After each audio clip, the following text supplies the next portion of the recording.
अपने हिसाब से बनाया था कि जम्मू को ऐसा डिवाइड कर दो, कहीं कुछ रिजर्व कर दो, इनके नेता ही ना आए, वो शायद अभी तक किसी को पता नहीं चल रहा है और किसी ने वो अमेंड करने की कोशिश नहीं की है। पंचायती राज में ओबीसी को 27% रिजर्वेशन है। जब हम पंचायत ओबीसी को इग्नोर करेंगे तो जो हमारी तकरीबन जम्मू की, इसका मतलब 30% पॉपुलेशन को हम इग्नोर कर रहे हैं। क्या जम्मू कश्मीर की सरकार रिजर्वेशन के क्राइटेरिया को फॉलो कर रही है? ओबीसी का जो हक बनता है वो उन्हें दिया जा रहा है, शेड्यूल कास्टों का जो हक है वो उन्हें दिया जा रहा है, और शेड्यूल ट्राइब का जो हक है क्या वो उन्हें दिया जा रहा है? इन तमाम बातों पर सवाल खड़े किए हैं chairman West Pakistan Hindu refugees front सूबेदार मेजर मदन लाल डबगोत्रा जी ने। इनका ये कहना है कि जिस प्रकार से इलेक्शन कमीशन काम कर रहा है उससे जो रिजर्वेशन जिसका जो क्राइटेरिया है उस रिजर्वेशन के क्राइटेरिया को प्रॉपर्ली फॉलो नहीं किया जा रहा। आइए इनसे बात करते हैं और जानने की कोशिश करते हैं कि इलेक्शन कमीशन के पास जब ये गए तो उन्होंने क्या कहा। मैं सबसे पहले आपका स्वागत और आपसे ये जानना चाहूँगा कि आप कह रहे हैं कि जो रिजर्वेशन का क्राइटेरिया इन डीडीसी के चुनावों में उसको फॉलो नहीं किया जा रहा जिस तरीके से फॉलो किया जाना चाहिए, कहना क्या चाहते हैं?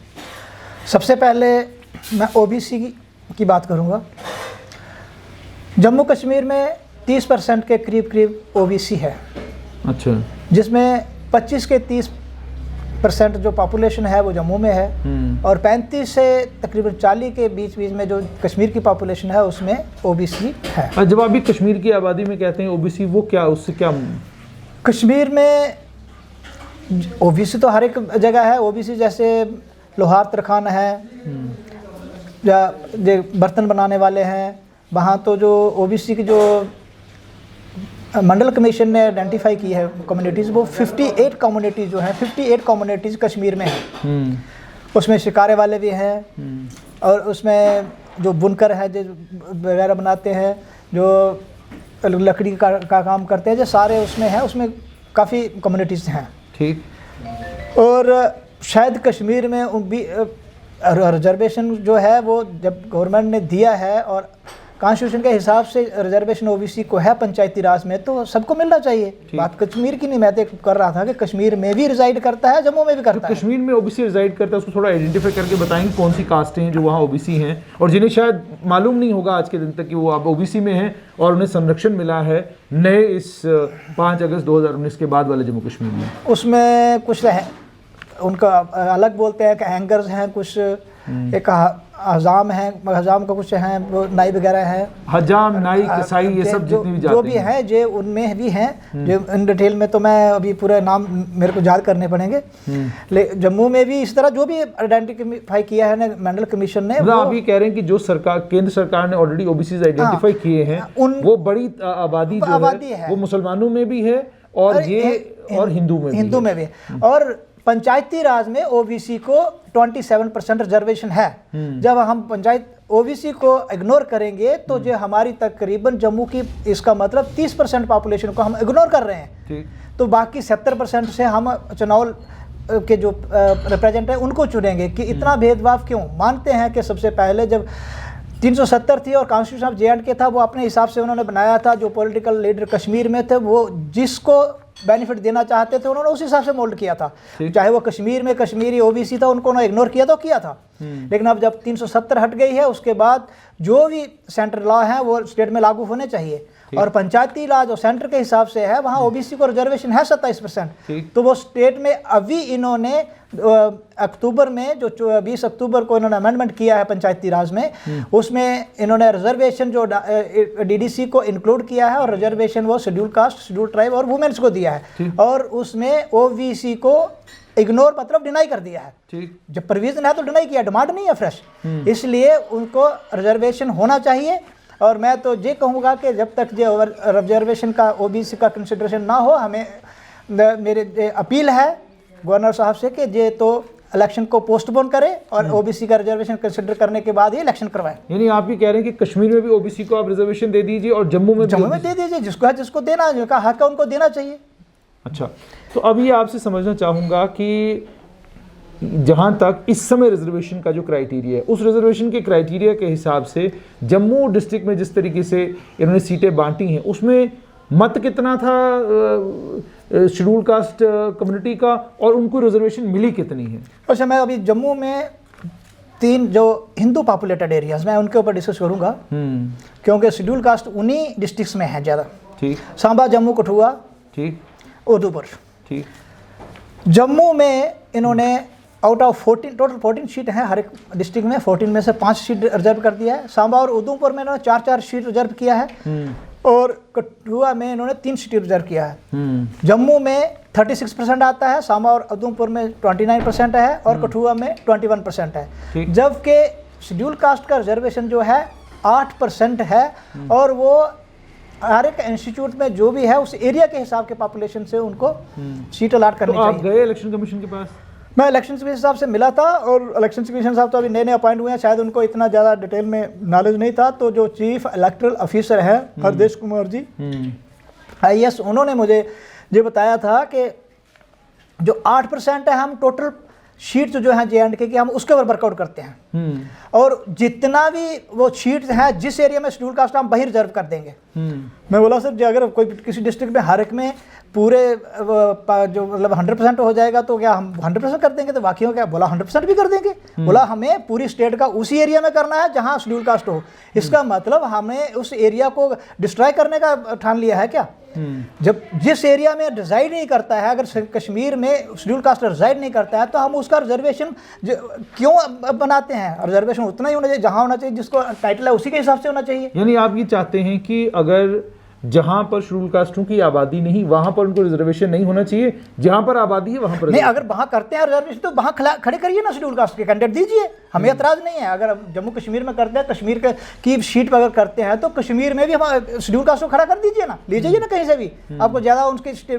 और कश्मीर में अगर OBC को रिजर्वेशन दिया जाता है तो उनको क्यों डिनाई किया जाता है? OBC को करिए, वहाँ भी रिजर्वेशन होगा जहाँ भी होगा।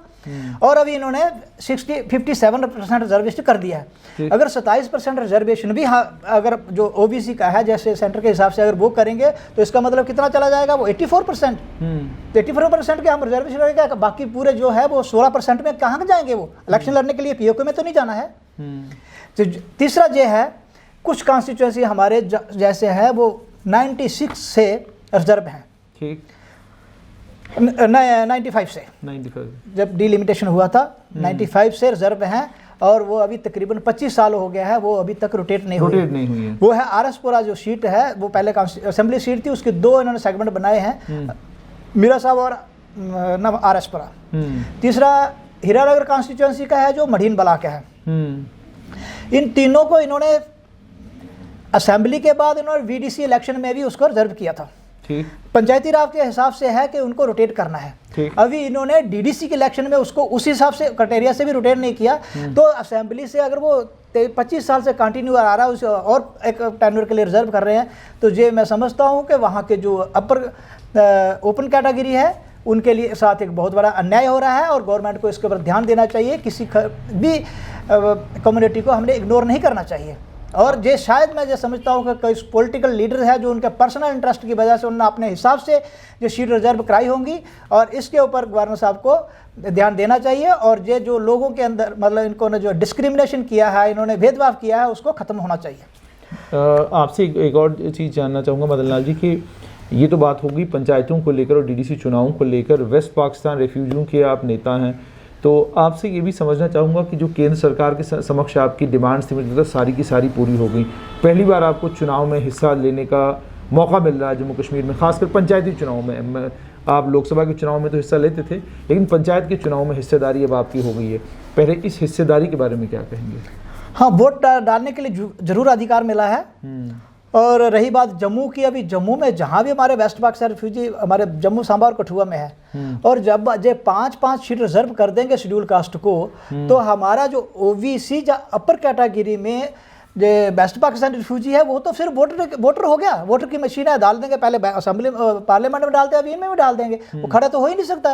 नहीं, अभी कहीं पे वेस्ट पाकिस्तान का कोई रेफ्यूजी कैसे खड़ा होगा? सबसे पहले तो अगर ये जो 370 हटा है, इसके पीछे मेन रीज़न जो था गवर्नमेंट को हटाने का, वेस्ट पाकिस्तान रिफ्यूजी था, उनको सिटीजनशिप देना था। बाकी तो कुछ लेट जो फीमेल्स मतलब जो मैरिड हो जाती फीमेल्स को के लिए था, मैरिड से है, वाल्मीकि तो बहुत है, 200-250 फैमिली है।